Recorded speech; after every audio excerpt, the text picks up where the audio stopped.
Welcome to ECO2013, the Principles of Macroeconomics. Dr. Thomas Knight introduces students to the principles of macroeconomics in this introductory course.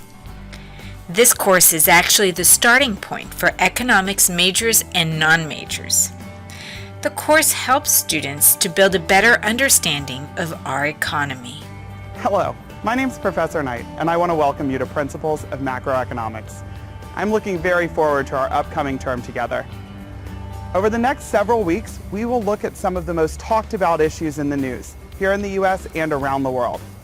Did you know that macroeconomic issues dominate political discussions, managerial decisions, and even choices that people like you and me make every day?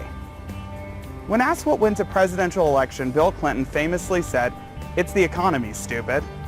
And it is, the economy, stupid. Students learn to navigate the very complex economic issues that routinely make the headlines. Students are then able to develop informed opinions about government policy. Most importantly, though, Dr. Knight's enthusiasm for his topic and for his students is contagious and can be seen throughout the course. Hello, and welcome back. Congratulations, you're a third of the way through your course in Principles of Macroeconomics. And you haven't even studied any macroeconomics yet.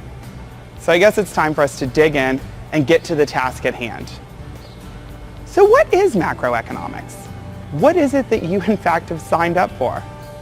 Macroeconomics is the study of such big picture issues as economic output, unemployment, inflation, and economic growth.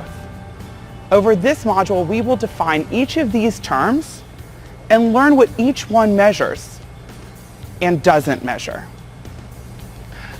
Students in this course engage in a multitude of activities, including discussions in which the students are encouraged to share their ideas and opinions. These discussions are open to any and all ideas. They are a place for students to develop conversations with their peers and with their instructor. They allow for student-to-student interaction and student-to-teacher interaction.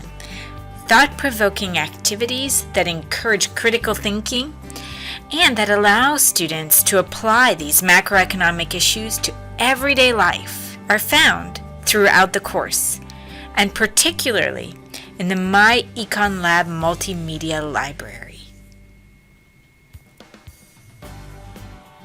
Module 6. Moose and I wanted to congratulate you on making it so close to the finish line. At this point, you have developed a sound understanding of how the economy works. At this point, you should understand the role of the business cycle, or short-run fluctuations of real GDP, around or about potential long-run GDP. You should also understand how the government might intervene to affect the business cycle with fiscal or monetary policy, and the likely implications of conducting each. In this last module, you're going to take all of that information and apply it to some pretty exciting topics that will round out the course. The very complex concepts presented in macroeconomics are introduced slowly, and every new module begins with an instructor clip.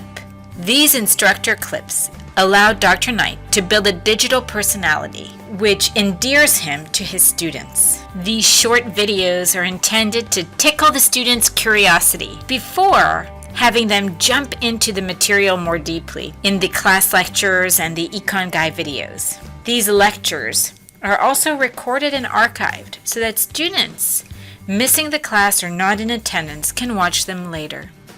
Real-time data is always available to students in the multimedia library, providing a visual representation of how these principles are playing out in our economy. Students also engage in interactive games and activities in the multimedia library.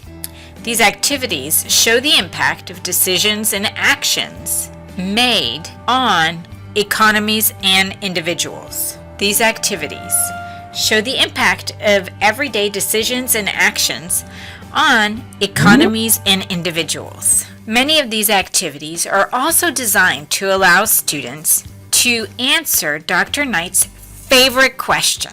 Why are some countries rich while others are poor?